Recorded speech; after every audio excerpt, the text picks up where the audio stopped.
आमतौर पर ना, जब भी हम कोई मेडिकल डायग्नोसिस की बात करते हैं तो वहाँ एक अजीब सी मतलब एक खास तरह की सटीकता की उम्मीद की जाती है। एकदम इंजीनियरिंग जैसा मामला होता है। हाँ बिल्कुल, सब कुछ एकदम नापा तौला सा। वही तो, मतलब किसी की हड्डी टूट गई है, डॉक्टर एक्सरे मशीन चालू करता है और फिल्म पर वो टूटी हुई सफेद लाइन बिल्कुल साफ दिख जाती है और डॉक्टर बस उंगली रखकर कह देता है, देखिए ये रही समस्या। एकदम बाइनरी मामला है, या तो हड्डी टूटी है या नहीं टूटी है। सब कुछ एकदम स्पष्ट है। और सच कहूं तो ये स्पष्टता ना बहुत सुकून देती है। हम इंसानों की फितरत ही ऐसी है कि हमें चीजें साफ साफ देखना और उन्हें अलग अलग खांचों में बांटना बहुत पसंद है। लेकिन फिर हम बाल विकास, मनोविज्ञान और इस रहस्यमयी इंसानी दिमाग की दुनिया में कदम रखते हैं और अचानक वो एक्सरे मशीन काम करना बंद कर देती है। बिल्कुल, वो काम करना बंद कर देती है। हम एक ऐसे डायग्नोस्टिक परिदृश्य को देख रहे होते हैं जो सच कहूं तो बहुत ज्यादा धुंधला है। अगर इसे डायग्नोस्टिक रूप से धुंधला पानी कहा जाए तो ये कोई अतिशयोक्ति नहीं होगी। इंसानी दिमाग और उसके जो सीखने की प्रक्रिया है उसे इंच टेप से नापना इतना आसान नहीं है। और इसीलिए आज की ये गहन चर्चा इतनी ज्यादा महत्वपूर्ण होने वाली है। आज हम द राहुल क्लासेस के राहुल सर के शिक्षण मार्गदर्शन और उनके जो बेहतरीन क्लास नोट्स हैं ना, उन पर आधारित एक बहुत ही दिलचस्प डीप डाइव करने वाले हैं। हाँ, और ये स्रोत सच में कमाल के हैं। एकदम। और हमारा लक्ष्य सिर्फ यूपी टेट या सुपर टेट जैसी परीक्षाओं के लिए, मतलब वो तथ्यों को रटकर 30 में से 30 अंक लाना नहीं है। वो तो बस एक बाय प्रोडक्ट है, वो तो मिल ही जाएगा। सही कहा, वो तो मिलेगा ही। असली मिशन ये समझना है कि बाल विकास और शिक्षा शास्त्र, जिसे हम सीडीपी कहते हैं, उसके 8 सबसे महान मनोवैज्ञानिकों के सिद्धांतों के जरिए एक इंसान का दिमाग आखिर काम कैसे करता है, कोई बच्चा सीखता कैसे है। और ये उन छात्रों के लिए तो खजाना ही है जो परीक्षा में टॉप करना चाहते हैं, लेकिन ये हर उस जिज्ञासु इंसान के लिए भी है जो समझना चाहता है कि हम इंसान वैसे क्यों हैं जैसे हम हैं। बिल्कुल। इस पूरी सामग्री में जो सबसे ज्यादा रोमांचित करने वाली बात मुझे लगती है वो ये है कि जब हम इन 8 अलग अलग सिद्धांतों की गहराइयों में उतरते हैं तो अचानक ये एहसास होता है कि कक्षा में बैठा हर एक बच्चा दुनिया को कितने अलग नजरिए से देखता है। मतलब कोई भी दो दिमाग दुनिया को एक ही तरह से प्रोसेस नहीं करते। बिल्कुल नहीं।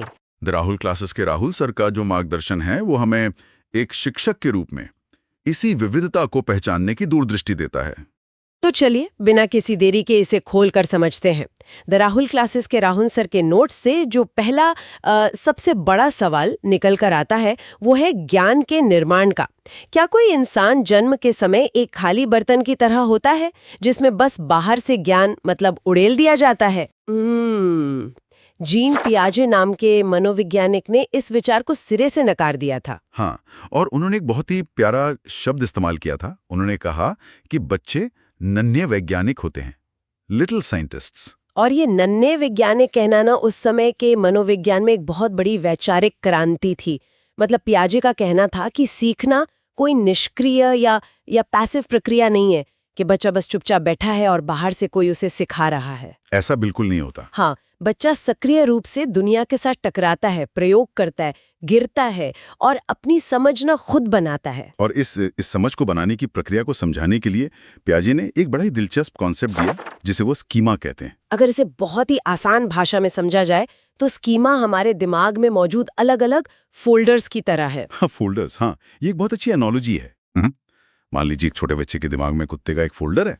उसने अपने आसपास एक खास नस्ल का कुत्ता देखा है और वो जानता है कि कुत्ते के 4 पैर होते हैं, एक पूंछ होती है और वो भौंकता है।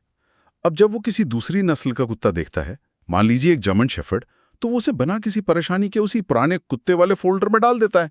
और पियाजे की भाषा में से ही आत्मसातकरण या असिमिलेशन कहते हैं। हाँ, असिमिलेशन मतलब नई जानकारी को बिना किसी दिमागी संघर्ष के पुराने खांचे में फिट कर देना। इसमें कोई चुनौती नहीं होती दिमाग के लिए। लेकिन असली दिमागी कसरत तो तब होती है जब वो पहली बार एक लोमड़ी को देखता है। अब देखो, लोमड़ी के भी 4 पैर हैं, पूंछ है, बाल हैं, लेकिन वो कुत्ते जैसी नहीं दिखते। बिल्कुल, और ना ही भौंकती है। अब वो पुराना फोल्डर काम नहीं कर रहा है, दिमाग एकदम चकरा जाता है। अब बच्चे को या तो उस पुराने फोल्डर में कोई बहुत बड़ा बदलाव करना पड़ेगा या फिर लोमड़ी नाम का एक बिल्कुल नया फोल्डर बनाना पड़ेगा। और इस पुरानी सोच को तोड़कर नई सोच बनाने की प्रक्रिया को ही समायोजन या अकोमोडेशन कहते हैं। द राहुल क्लासेस के राहुल सर के नोट्स इस बात पर बहुत जोर देते हैं कि यही वो जगह है, मतलब यहीं पर असली सीखना होता है। एकदम सही। और यहाँ ध्यान देने वाली बात ये भी है कि पियाजे के अनुसार ये सीखना लगातार या स्मूथ नहीं होता। उनका विकास मॉडल एक असतत यानी डिसकंटिन्यूअस मॉडल है। डिसकंटिन्यूअस। हाँ, इसे ऐसे समझिए कि विकास कोई ढलान नहीं है जिस पर बच्चा धीरे धीरे फिसल रहा है, बल्कि ये सीढ़ियों की तरह है। हर नई सीढ़ी पर एक अचानक और बहुत बड़ा मानसिक बदलाव आता है। सीढ़ियां, अरे हाँ, राहुल सर ने इन 4 सीढ़ियों को याद रखने के लिए एक बहुत ही शानदार ट्रिक दी है। SPCF। हाँ, वो ट्रिक काफी काम की है। चलिए इसे थोड़ा डिकोड करते हैं। S से है संवेदी गामक चरण यानी सेंसरी मोटर, जो जन्म से 2 साल तक होता है। P से पूर्व संक्रियात्मक प्री ऑपरेशनल, जो 2 से 7 साल तक है। फिर C से मूर्त संक्रियात्मक यानी कॉन्क्रीट, जो 7 से 11 साल तक। और आखिर में F से अमूर्त संक्रियात्मक फॉर्मल 11 साल के बाद। बिल्कुल। अगर हम इन सीढ़ियों की गहराई में जाएं, तो पहली सीढ़ी यानी जो संवेदी गामक चरण है, उसमें एक जादुई चीज होती है जिसे वस्तु स्थायित्व या ऑब्जेक्ट परमानेंस कहते हैं। अरे हाँ, ये तो सच में जादू जैसा ही है। मतलब शुरुआत में अगर किसी छोटे बच्चे के सामने से खिलौना छुपा दिया जाए तो वो उसे ढूंढता ही नहीं है। उसके लिए आउट ऑफ साइट का मतलब है आउट ऑफ माइंड। आंख से ओझल तो दुनिया से गायब। हाँ, लेकिन जैसे जैसे वस्तु स्थायित्व विकसित होता है, बच्चा अचानक ये समझ जाता है कि चीजें अगर आंखों के सामने नहीं भी हैं, तब भी उनका वजूद कायम है। ये दिमागी विकास की बहुत बड़ी छलांग है। और फिर अगली सीढ़ी पर? अगली सीढ़ी जो पूर्व संक्रियात्मक चरण है, उसमें बच्चे निर्जीव चीजों को भी जिंदा मानने लगते हैं, जैसे एक टेडी बियर से बातें करना। फिर मूर्त संक्रियात्मक चरण में आते आते तर्क शुरू हो जाता है, लेकिन केवल उन चीजों के लिए जिन्हें वो छू या देख सकते हैं। और आखिरी वाले में? अंत में अमूर्त संक्रियात्मक चरण में इंसान न्याय, ब्रह्मांड या अनंत जैसी उन चीजों पर भी सोच सकता है जो सामने मौजूद ही नहीं है। कमाल है। लेकिन यहाँ मुझे एक बात खटक रही है। क्या पियाजे का ये मतलब था कि बच्चा बस एक खाली कमरे में बैठा रहेगा और जैसे जैसे उसकी उम्र बढ़ेगी वो खुद ब खुद जैविक परिपक्वता के कारण इन सीढ़ियों पर चढ़ता जाएगा? क्या आसपास के लोगों का, समाज का कोई रोल नहीं है? और यहीं पर मनोविज्ञान का एक बहुत बड़ा मोड़ आता है। पियाजे के इस जैविक और अकेले सीखने वाले मॉडल के ठीक सामने एक और महान मनोवैज्ञानिक खड़े हो जाते हैं, लिव वाइगोत्स्की। ओहो, रचनावाद का महामुकाबला, पियाजे बनाम वाइगोत्स्की। बिल्कुल। वाइगोत्स्की का सीधा सा तर्क था कि इंसान एक सामाजिक प्राणी है। मतलब समाज, संस्कृति और भाषा के बिना इंसान का संज्ञानात्मक विकास हो ही नहीं सकता। तो दोनों में मुख्य अंतर क्या था? पियाजे कहते हैं कि बच्चा खुद दुनिया से टकराकर सीखेगा, जबकि वाइगोत्स्की कहते हैं कि बच्चा अपने माता-पिता, शिक्षकों और समाज के सहारे दुनिया को समझेगा। और इन दोनों के बीच भाषा को लेकर भी तो भारी मतभेद था ना? हाँ, बहुत बड़ा मतभेद। जहां तक मुझे याद है, पियाजे का कहना था कि विचार पहले आते हैं, सोच पहले बनती है और भाषा बस उन विचारों को दुनिया के सामने रखने का एक माध्यम है। सही कहा। लेकिन वाइगोत्स्की का कहना था कि शुरुआत में विचार और भाषा 2 बिल्कुल अलग अलग चीजें होती हैं, लेकिन जैसे जैसे बच्चा बड़ा होता है ये दोनों आपस में मिल जाते हैं और हमारी भाषा ही हमारी सोच को गहराई देती है। एकदम सटीक। और इसी संदर्भ में ना वाइगोत्स्की ने निज वाक यानी प्राइवेट स्पीच की बात की थी। पियाजे मानते थे कि जब छोटे बच्चे अकेले में खेलते हुए खुद से बड़बड़ाते हैं तो वो बस एक बचकानी हरकत है, उसका कोई मतलब नहीं होता। अच्छा। लेकिन वाइगोत्स्की ने कहा कि ऐसा बिल्कुल नहीं है। ये निज वाक ही वो उपकरण है जिससे बच्चा अपने विचारों को दिशा देता है, खुद को गाइड करता है। ये बहुत मजेदार है, क्योंकि क्या कभी इस बात पर गौर किया गया है कि हम बड़े होकर भी तो ऐसा करते हैं? बिल्कुल करते हैं। मतलब जब कोई भारी ट्रैफिक में अपनी गाड़ी रिवर्स कर रहा होता है या कोई बहुत जटिल मशीन ठीक कर रहा होता है तो वो अक्सर खुद से बातें करने लगता है। जैसे, अच्छा पहले स्टीयरिंग को दाईं तरफ घुमाओ, हाँ थोड़ा और, अब सीधा करो। ये वाइगोत्स्की का वही निज वाक है। हम बड़े होकर भी मुश्किल समय में अपनी सोच को नियंत्रित करने के लिए इसी हथियार का इस्तेमाल करते हैं। ये एक बहुत ही सटीक और व्यावहारिक उदाहरण है। अब अगर हम वाइगोत्स्की की इस बात को मान लें कि समाज ही हमारी सोच को आकार देता है, तो इसका एक बहुत बड़ा असर हमारी नैतिकता पर भी पड़ता है। नैतिकता? वो कैसे? मतलब समाज हमें सिर्फ सोचना ही नहीं सिखाता, बल्कि ये भी सिखाता है कि क्या सही है और क्या गलत। जो हमें सीधे अगले सवाल पर ले जाता है। अगर समाज नियम बना रहा है तो हम ये कैसे तय करते हैं कि कौन सा नियम मानना है और कौन सा नहीं? क्या बच्चे बस आंख मूंद कर समाज के नियम मान लेते हैं? द राहुल क्लासेस के नोट्स में नैतिकता को समझने के लिए लॉरेंस कोहलबर्ग का सिद्धांत बहुत ही गहराई से समझाया गया है। हाँ, और कोहलबर्ग की खासियत ये थी कि उन्होंने नैतिकता मापने के लिए लोगों से सीधे ये नहीं पूछा कि सच बोलना चाहिए या नहीं। इसके बजाय उन्होंने लोगों को नैतिक दुविधाओं में डाल दिया। हाँ, और उनकी सबसे मशहूर कहानी है हिंज की दुविधा, हेन्स डिलेमा। बिल्कुल। कहानी कुछ यूं है कि हिंज नाम के आदमी की पत्नी कैंसर से मरने वाली है। उसे बचाने के लिए सिर्फ एक दवा है जो शहर के ही एक फार्मासिस्ट ने बनाई है, लेकिन वो फार्मासिस्ट उस दवा के इतने ज्यादा पैसे मांग रहा है जो हिंज के पास है ही नहीं। हिंज बहुत मिन्नतें करता है, हाथ जोड़ता है, पर फार्मासिस्ट टस से मस नहीं होता। अंत में कोई रास्ता न देखकर हिंज रात के अंधेरे में उस दुकान का शीशा तोड़ता है और अपनी पत्नी की जान बचाने के लिए दवा चुरा लेता है। अब कोहलबर्ग ने लोगों से पूछा, क्या हिंज ने सही किया? और यहाँ सबसे दिलचस्प बात यह है कि कोहलबर्ग के लिए ये मायने नहीं रखता था कि लोगों ने जवाब में हाँ कहा या ना। तो क्या मायने रखता था? उनके लिए मायने ये रखता था कि उस हाँ या ना के पीछे का तर्क क्या है। मतलब इंसान का दिमाग उस फैसले तक पहुंचा कैसे। इसी तर्क के आधार पर उन्होंने नैतिकता के 3 स्तर बताए। अच्छा, चलिए उन्हें एक एक करके डीकोड करते हैं। पहला है पूर्व परंपरागत स्तर, प्री कन्वेंशनल। इस स्तर पर आमतौर पर छोटे बच्चे होते हैं। इनकी नैतिकता सिर्फ और सिर्फ सजा के डर पर टिकी होती है। सजा का डर? हाँ, अगर कोई बच्चा कहता है कि हिंज ने गलत किया क्योंकि पुलिस उसे पकड़ लेगी और जेल में डाल देगी, तो वो इसी पहले स्तर पर है। समझ गया। और दूसरा? फिर आता है परंपरागत स्तर, कन्वेंशनल। यहाँ इंसान समाज के नियमों और कानूनों को पत्थर की लकीर मान लेता है। उसे समाज की नजरों में बस अच्छा लड़का या अच्छी लड़की बनना होता है। तो इस स्तर पर हिंज के लिए क्या कहेंगे? इस स्तर का तर्क होगा, हिंज को चोरी नहीं करनी चाहिए थी क्योंकि समाज के नियम चोरी की इजाजत नहीं देते। कानून सबके लिए बराबर है। लेकिन एक तीसरा स्तर भी तो है जो इन सबसे ऊपर है, जहां नियम भी छोटे पड़ जाते हैं। बिल्कुल, उत्तर परंपरागत स्तर, पोस्ट कन्वेंशनल। यहाँ नैतिकता सार्वभौमिक हो जाती है। मतलब वो हर इंसान पर लागू होती है, चाहे कानून कुछ भी कहे। इंसानी समझ जाता है कि नियम इंसानों की भलाई के लिए बनाए गए हैं, इंसान नियमों के लिए नहीं बने हैं। ये तो बहुत गहरी बात है। हाँ, और इस स्तर का व्यक्ति कहेगा, हिंज ने बिल्कुल सही किया। किसी दुकान के संपत्ति के अधिकार से बहुत ज्यादा बड़ा है किसी इंसान के जीने का अधिकार। सुनकर लगता है कि कोहलबर्ग ने एकदम परफेक्ट मॉडल बना दिया है। सब कुछ कितना तार्किक लग रहा है। लेकिन यहीं पर मनोविज्ञान के इतिहास का एक बहुत बड़ा माइक ड्रॉप मोमेंट आता है। कैरल गिल्गन की आलोचना। बिल्कुल। कैरल गिल्गन नाम की मनोवैज्ञानिक ने कोहलबर्ग के इस पूरे सिद्धांत पर एक ऐसा सवाल उठाया जिसने सबकी बोलती बंद कर दी। उन्होंने कहा, रुकिए, कोहलबर्ग ने यह पूरा परीक्षण केवल लड़कों और पुरुषों पर किया था। महिलाओं से तो पूछा ही नहीं गया कि वो इस बारे में क्या सोचती हैं। और ये एक बेहद गंभीर और जायज आलोचना थी। गिल्गन ने स्पष्ट किया कि पुरुषों और महिलाओं की नैतिकता को देखने के चश्मे अलग अलग होते हैं।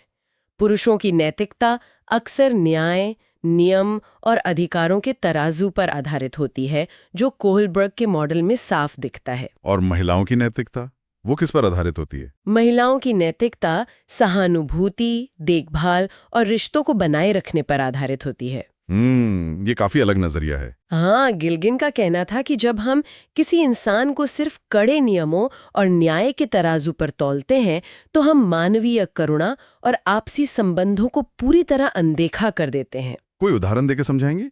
मान लीजिए 2 दोस्तों के बीच झगड़ा हो गया।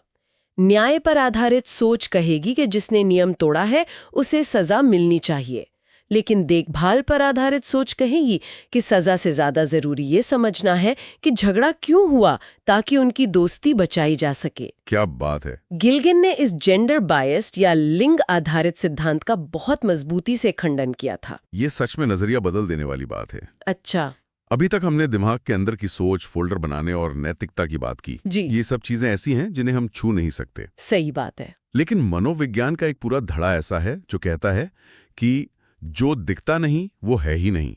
उनके अनुसार हम दिमाग के अंदर क्या चल रहा है उसे नहीं माप सकते। हम सिर्फ उस व्यवहार को माप सकते हैं जो आंखों से दिखता है। तो चलिए अब व्यवहारवाद यानी बिहेवियरिज्म की इस ठोस जमीन पर चलते हैं। व्यवहारवाद एक बहुत ही यांत्रिक दृष्टिकोण है। ये इंसानों और जानवरों को लगभग एक ही नजरिए से देखता है। इसका पूरा आधार इस बात पर टिका है कि हर जीव बस अपने पर्यावरण के प्रति प्रतिक्रिया करता है। आसान हिंदी में कहें तो ये पूरा खेल SR बॉन्ड का है। S यानी स्टिमुलस, उद्दीपक, मतलब आसपास की कोई ऐसी बाहरी चीज जो हमारा ध्यान खींचे और हमें कुछ करने पर मजबूर करे। हाँ, और R यानी रिस्पॉन्स, अनुक्रिया, मतलब जो हम उस उद्दीपक को देखकर करते हैं। बिल्कुल। और इससे साबित करने के लिए E.L. थॉर्नडाइक का प्रयास एवं त्रुटि, ट्रायल एंड एरर का सिद्धांत बहुत मशहूर है। थॉर्नडाइक ने एक भूखी बिल्ली को एक पजल बॉक्स के अंदर बंद कर दिया और बॉक्स के बाहर एक मृत मछली रख दी। अब वो मृत मछली की तेज महक यहाँ एक उद्दीपक यानी स्टिमुलस का काम कर रही है। बिल्ली भूख से पागल है, वो बाहर निकलने के लिए हाथ पैर मारती है, सलाखों को काटती है, बहुत सी गलतियां करती है। लेकिन इसी छटपटाहट में अचानक उसका पैर बॉक्स के अंदर एक लीवर पर पड़ता है और खट, दरवाजा खुल जाता है। बिल्ली ने बार बार गलतियां करके अंततः सही व्यवहार सीख लिया। और इसी क्लासिक प्रयोग से ना थॉर्नडाइक ने सीखने के 3 मुख्य नियम दिए। पहला, तत्परता का नियम, मतलब जब तक कोई मानसिक रूप से सीखने के लिए तैयार नहीं है उसे कोई नहीं सिखा सकता। बिल्कुल सही। दूसरा, अभ्यास का नियम, जितना अभ्यास होगा ये S और R का बॉन्ड उतना ही मजबूत होगा। और तीसरा, प्रभाव का नियम, अगर किसी काम का नतीजा सुखद है तो इंसान उस व्यवहार को बार बार दोहराएगा। व्यवहारवाद में तो इवान पेवलोव के शास्त्रीय अनुबंधन यानी क्लासिकल कंडीशनिंग का भी बहुत जिक्र होता है। वही मशहूर प्रयोग जिसमें घंटी बजती है और कुत्ते के मुंह में लार आ जाता है। हाँ, वो तो बहुत फेमस है। लेकिन राहुल सर के नोट्स में ये साफ किया गया है कि ये सिर्फ कुत्तों तक सीमित नहीं है, इसका सीधा असर इंसानी जीवन पर होता है। जैसे परीक्षा के नाम से ही कई छात्रों के पसीने छूट जाना। परीक्षा का पेपर यहाँ एक उद्दीपक है जो घबराहट पैदा करने की एक सीखी हुई अनुक्रिया बन चुका है। बिल्कुल सही कहा। लेकिन इसके बाद B.F. स्किनर आए और उन्होंने चीजों को थोड़ा पलट दिया। उनके सिद्धांत को क्रिया प्रसूत अनुबंधन, ऑपरेंट कंडीशनिंग या RS थ्योरी कहते हैं। RS theory? हाँ, स्किनर का मानना था कि हर बार उद्दीपक पहले आए ये जरूरी नहीं। चूहे या कबूतर पहले खुद अपने पर्यावरण में कोई सक्रिय काम करते हैं और उसके बाद जो नतीजा मिलता है, इनाम या सजा, वो तय करता है कि वे उस काम को दोबारा करेंगे या नहीं। यहीं से पुनर्बलन या रीइंफोर्समेंट का कॉन्सेप्ट आया। अरे रुकिए, यहाँ मुझे एक बात साफ करनी है। सकारात्मक पुनर्बलन, पॉजिटिव रीइंफोर्समेंट तो समझ में आता है कि बच्चे ने होमवर्क किया और उसे चॉकलेट मिल गई। हाँ, वो तो आसान है। लेकिन नकारात्मक पुनर्बलन, नेगेटिव रीइंफोर्समेंट को लेकर हमेशा एक भारी कंफ्यूजन रहता है। सच कहूं तो मुझे भी लंबे समय तक यही लगता था कि नकारात्मक पुनर्बलन का मतलब है किसी बुरे व्यवहार के लिए बच्चे को डांटना या सजा देना।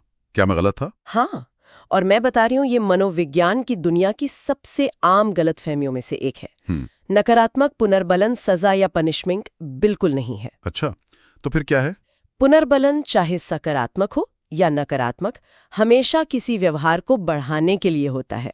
नकारात्मक का मतलब सिर्फ ये है कि किसी बुरी या कष्टदायक चीज को बीच में से हटा लेना ताकि सही व्यवहार को बढ़ावा मिले। जरा इसे किसी रोजमर्रा के उदाहरण से समझाइए, ये थोड़ा ट्रिकी है। हाँ, अच्छा ऐसा समझो, मान लो तुम कार में बैठे हो और तुम्हारा ड्राइवर तुम्हारे साथ जोर से बातें करने लगा है।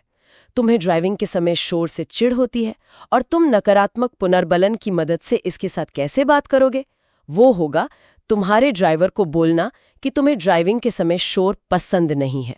और क्या होता है? ड्राइवर अपनी बातें कम कर देता है। जो तुम्हें बुरा लगता था वो अदब तक हटने लगी। हाँ, और इस तरह तुम अपनी पसंद का वातावरण भी क्रिएट कर रहे हो। अच्छा, मान लीजिए आप सड़क पे चल रहे हैं और अचानक बहुत तेज बारिश होने लगती है।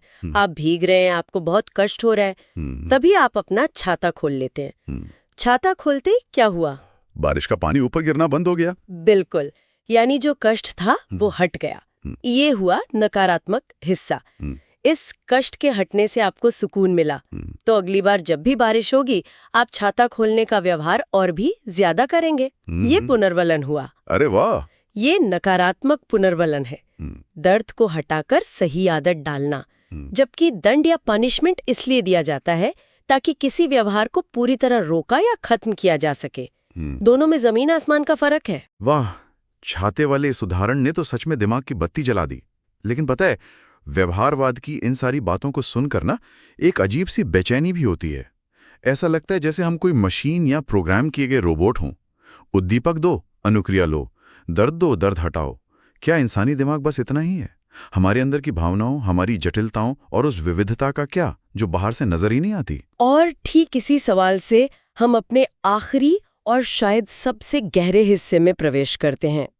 सिगमंड फ्रॉइड, हार्वर्ड गार्डनर और उन छिपी हुई गहराइयों की बात जो व्यवहारवाद की पकड़ से बहुत बाहर है। फ्रॉइड का मनोविश्लेषण का सिद्धांत। हाँ, फ्रॉइड हमें बताते हैं कि मन कोई साधारण मशीन नहीं है। ये पानी में तैरते बर्फ के एक विशाल पहाड़ यानी आइसबर्ग की तरह है। वो आइसबर्ग जिसका सिर्फ ऊपरी हिस्सा हमें दिखता है? बिल्कुल, जो हिस्सा पानी के ऊपर है और हमें नजर आता है वो हमारा चेतन मन, कॉन्शियस माइंड है, जो कुल मन का केवल 10% है। और बाकी का 90%? वो पानी के नीचे गहरे अंधेरे में छिपा है। वो हमारा विशाल अचेतन मन, अनकॉन्शियस माइंड है, जहां हमारी बचपन की दबी हुई इच्छाएं, हमारे सबसे गहरे डर और हमारे सारे अनुभव जमा रहते हैं। फ्रॉइड ने इसी अचेतन मन में इद, ईगो और सुपर ईगो के बीच चलने वाले एक लगातार संघर्ष की बात की है ना? हाँ। क्या कोई आसान तरीका है इसे समझने का? इसे ऐसे सोचिए, इद एक बहुत ही जिद्दी और शैतान छोटे बच्चे की तरह है, जिसे अपनी हर इच्छा अभी के अभी पूरी करनी है, चाहे वो कितनी भी गलत क्यों ना हो। अच्छा, और सुपर ईगो? सुपर ईगो एक बहुत ही सख्त संत की तरह है, जो हमेशा नैतिकता, पाप और पुण्य की बातें करता है और हर इच्छा को दबाना चाहता है। और ईगो बेचारा इन दोनों के बीच फंसा हुआ है। एकदम सही। ईगो इन दोनों के बीच फंसा हुआ एक परेशान माता पिता है, जो उस जिद्दी बच्चे और सख्त संत के बीच कोई बीच का रास्ता निकालने की लगातार कोशिश कर रहा है। ये बहुत ही सटीक एनालॉजी है। और जब किसी इंसान के अंदर इतनी भारी जटिलता चल रही है, तो जाहिर है हम हर किसी को एक ही तराजू पर नहीं तोल सकते। बिल्कुल नहीं। इसी बात को आगे बढ़ाते हुए हार्वर्ड गार्डनर ने बहुबुद्धि सिद्धांत, मल्टीपल इंटेलिजेंस दिया।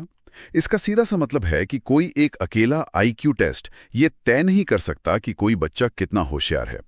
अगर हम एक मछली की बुद्धिमानी का परीक्षण पेड़ पर चढ़ने की उसकी क्षमता से करेंगे, तो वो तो जिंदगी भर खुद को बेवकूफ़ी समझेगी ना। एकदम सही बात है। द राहुल क्लासेस के राहुल सर इस बात पर बार बार जोर देते हैं। अगर कोई बच्चा गणित की क्लास में कमजोर है, तो इसका मतलब ये कतई नहीं है कि वो मंदबुद्धि है। हाँ, हो सकता है कि उसमें कोई और टैलेंट हो। बिल्कुल, हो सकता है कि उसमें संगीतमय बुद्धि कूट कूट कर भरी हो, या शारीरिक गतिक बुद्धि हो, जिससे वो एक विश्व स्तर का एथलीट बन सकता है, या फिर उसमें अंतर्वैयक्तिक यानी इंटरपर्सनल बुद्धि हो, जिससे वो लोगों के दर्द को बहुत गहराई से समझ सके और एक शानदार लीडर बने। और इसी विविधता को समझते हुए राहुल सर की क्लास का एक बहुत ही महत्वपूर्ण और संवेदनशील हिस्सा सामने आता है, सीखने की अक्षमताएं, लर्निंग डिसेबिलिटीज। यस। ये एक ऐसा विषय है जहां जाने अनजाने में शिक्षक और समाज बहुत बड़ी गलती कर बैठते हैं। वो अक्सर बच्चे की न्यूरोलॉजिकल अक्षमता को उसकी शरारत, उसका आलस्य या उसकी नालायकी समझ लेते हैं। ये सच में एक बहुत ही गंभीर मुद्दा है। चलिए डिस्लेक्सिया का ही उदाहरण लेते हैं। हाँ, बताइए। आम धारणा क्या है? यही कि बच्चा अक्षरों को उल्टा पढ़ता है, जैसे बी को डी पढ़ रहा है या वाज को सौ पढ़ रहा है। लोगों को लगता है कि ये शायद आंखों का कोई धोखा है या बच्चा ध्यान नहीं दे रहा है। लेकिन असलियत तो कुछ और ही है ना। बिल्कुल, ये आंखों की कोई समस्या नहीं है, ये दिमाग की वायरिंग का मसला है। डिस्लेक्सिया वाले बच्चे का दिमाग भाषा और ध्वनियों को एक बिल्कुल अलग तरीके से प्रोसेस करता है। मतलब वो कनेक्ट नहीं कर पाते। हाँ, वो अक्षरों की बनावट और उनकी आवाज के बीच का कनेक्शन जल्दी नहीं जोड़ पाता। ये एक न्यूरोलॉजिकल प्रोसेसिंग का तरीका है, कोई बीमारी नहीं। इसी तरह डिस्ग्राफिया है। इसमें बच्चे के दिमाग में तो विचार बिल्कुल स्पष्ट होते हैं कि उसे क्या कहना है, लेकिन जब उसे कागज पर उतारने की बारी आती है, तो हाथ और दिमाग का वो जो मोटर स्किल्स वाला तालमेल है, वो बैठ ही नहीं पाता। उसे लिखने में भारी शारीरिक और मानसिक संघर्ष करना पड़ता है। और एक अक्षमता जिसका राहुल सर बहुत विशेष रूप से उल्लेख करते हैं, वो है डिस्कैल्कुलिया, यानी गणित और संख्याओं को समझने की अक्षमता। यहाँ एक बहुत बड़ी त्रासदी होती है। कैसी त्रासदी? कई बार क्या होता है कि डिस्कैल्कुलिया से पीड़ित बच्चा जब संख्याओं को समझ नहीं पाता, क्लास में बार बार फेल होता है और बुरी तरह हताश हो जाता है, तो वो अजीब तरह से बर्ताव करने लगता है। वो चीख सकता है, गुस्सा कर सकता है या या सबसे कटना शुरू कर सकता है। और फिर सिस्टम या शिक्षक गलती से क्या मान लेते हैं? वो अक्सर गलत डायग्नोसिस कर बैठते हैं। वो मान लेते हैं कि इस बच्चे को ADHD है क्योंकि वो टिक कर बैठ नहीं रहा, या फिर उसे स्वालीनता है यानी ऑटिज्म है क्योंकि वो सामाजिक संपर्क से बच रहा है। ये तो बहुत भयानक है। हाँ, जबकि असल में वो बच्चा सिर्फ और सिर्फ संख्याओं के जाल में उलझकर अपनी गहरी हताशा व्यक्त कर रहा है। सही डायग्नोसिस न होने के कारण एक बेहद होनहार बच्चा हमेशा के लिए सिस्टम से बाहर हो जाता है। इसीलिए शुरुआत में कहा गया था कि इंसानी दिमाग का ये डायग्नोस्टिक परिदृश्य बहुत धुंधला है। यहाँ कोई एक्सरे मशीन काम नहीं आती। एक शिक्षक को सिर्फ पढ़ाना नहीं होता, उसे एक बहुत गहरा मनोवैज्ञानिक भी होना पड़ता है जो इन बारीक संकेतों को पढ़ सके। इस बात से मैं 100% सहमत हूँ। तो अगर इस पूरे गहन अध्ययन को समेटा जाए तो ये सफर बहुत ही अद्भुत रहा।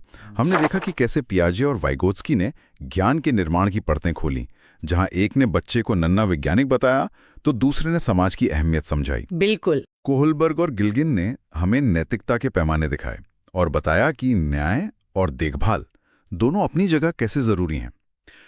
थॉर्नडाइक, पावलोव और स्किनर ने हमारी आदतों और कंडीशनिंग की मशीनरी को बहुत ही स्पष्ट रूप से समझाया। और अंत में फ्रॉइड, गार्डनर और सीखने की अक्षमताओं के विश्लेषण ने हमें याद दिलाया कि इंसानी दिमाग की गहराइयां और विविधताएं अनंत हैं। द राहुल क्लासेस के राहुल सर को उनके इस बेजोड़ मार्गदर्शन और विस्तृत नोट्स के लिए बहुत बहुत धन्यवाद। इस तरह की गहराई से पढ़ी गई सामग्री छात्रों को परीक्षा में तो पूरे अंक दिलाएगी, लेकिन सबसे अहम बात ये उन्हें एक बहुत ही संवेदनशील शिक्षक और एक बेहतर इंसान भी बनाएगी। चर्चा सच में बहुत व्यापक रही, लेकिन इसे खत्म करने से पहले इन सभी महान मनोवैज्ञानिकों के सिद्धांतों को एक साथ रखकर देखने पर एक बहुत ही बेचैन कर देने वाला सवाल जहन में उठ रहा है। ओहो, बिल्कुल, मैं वो सवाल सुनने के लिए पूरी तरह तैयार हूँ। जरा सोचिए, अगर थॉर्नडाइक और स्किनर का व्यवहारवाद पूरी तरह सही है कि हम इंसान केवल बाहरी इनाम और सजा के लालच या डर से काम करते हैं, और दूसरी तरफ पियाजे और विशेषकर वाइगोत्स्की भी सही हैं कि हमारी सोच, हमारी भाषा और हमारी समझ हमारे समाज और हमारी संस्कृति के सांचे में ढलती है, तो क्या किसी इंसान के पास वास्तव में अपनी कोई स्वतंत्र इच्छा, मेरा मतलब है फ्री विल, बची है? ओहो, ये तो सच में रातों की नींद उड़ा देने वाला दर्शन है ना? क्या इंसान सच में हर रोज सुबह उठकर अपनी मर्जी से अपने फैसले खुद ले रहा है, या फिर हम सभी सिर्फ अपनी पुरानी कंडीशनिंग, हमारे दिमाग में बचपन से डाले गए फोल्डर्स और समाज द्वारा बहुत ही खूबसूरती से बुनी गई अदृश्य रस्सियों से बंधी हुई कठपुतलियां मात्र हैं?